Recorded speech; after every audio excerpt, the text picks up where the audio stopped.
If you are a woman over 40 and you're struggling with belly fat, it could be due to this hormone. My name is Amy Kandetsky. I'm a registered nurse and certified hormone specialist, and I help midlife women over 40 get to the root cause of their symptoms so they can skyrocket their energy, lose the belly fat, and feel confident in their bodies again. So if you are struggling with belly fat, maybe you've lost weight in other places, you've lost inches in other places, but that stubborn belly fat is not moving despite being on a caloric deficit, despite doing more exercise. It could be insulin. When insulin is elevated, it blocks fat loss. So I'm going to explain what happens when we have insulin resistance and when insulin's high. So we eat, and after we eat, glucose is elevated in our bloodstream.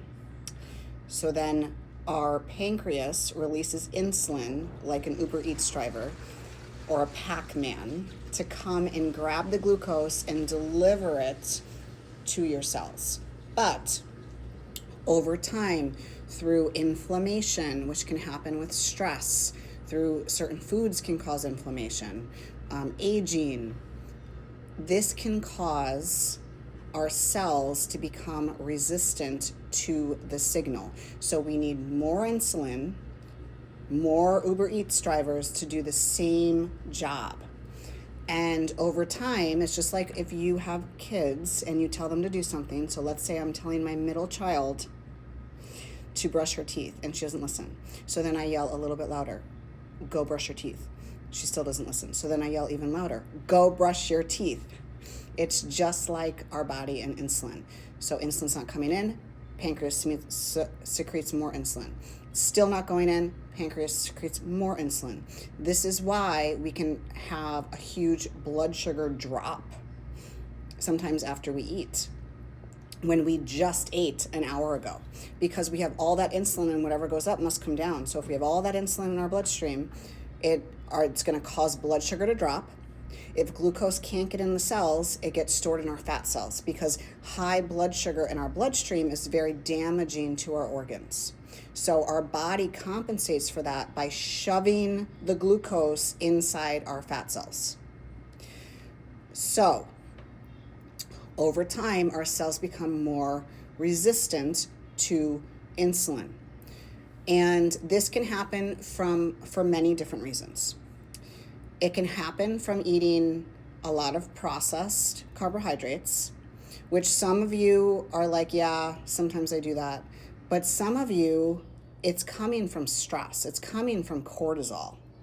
And when we are stressed, even if we don't feel stressed, when our body is stressed because of not sleeping well, not sleeping enough hours, being go all the time, never taking time for yourself. Skipping meals is a big one. Lots of stress, just under eating in general. Maybe it's not intentional, but it still causes stress on the body. Over exercising, lots of stress on the body. Maybe being a mom. Being a mom is very stressful. I know, because I have 3 kids. Running a business, or in your career, maybe your job is very stressful. All of that creates elevated cortisol. When cortisol is elevated, it causes blood sugar to be elevated. Then that causes your pancreas to release insulin. So even if you're not eating lots of processed carbs or lots of carbohydrates in general, you can still have insulin resistance from being stressed out.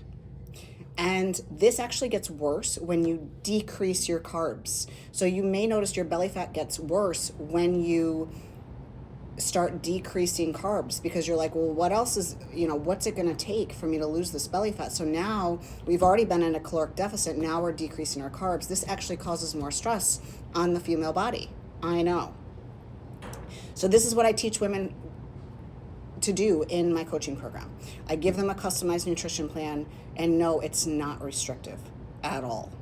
But I do give guidelines about how to balance your blood sugar, how to pair carbohydrates, protein, fats for a blood sugar balanced meals, when to eat throughout the day, how often you should eat throughout the day, how much protein you need, how much fat, how many carbs. And some people don't like to track their macros. That's fine. I can give you a meal plan. Eat this and give you, 3 different options for breakfast, 3 different options for lunch, 3 different options for snack.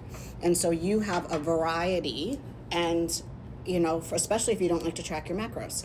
Me personally, I like to have full range because I do eat very healthy food, but I like to have variety. One day I don't want egg whites and oatmeal. I want a protein shake, or I want something different. And so I track my macros in my FitnessPal, and I allow all my clients to do that. And it syncs right to my app, my nutrition exercise app for coaching. So if you are not losing belly fat, that glucose is not getting inside the cells and it's being stored as fat, especially in your midsection, because that's a protective mechanism for a female body, to store fat in your belly. It's also a sign of increased cortisol, increased stress. We have 4 times the cortisol receptors in our belly than we do anywhere else in our body. So typically, if we're dealing with belly fat, it is likely due to elevated cortisol, elevated insulin. So I do have a free belly fat guide. If you want that, comment guide below. I hope this was helpful. Also, you can book a free call in the link in my bio, in the Linktree link, and we can talk more about coaching if you're interested in that.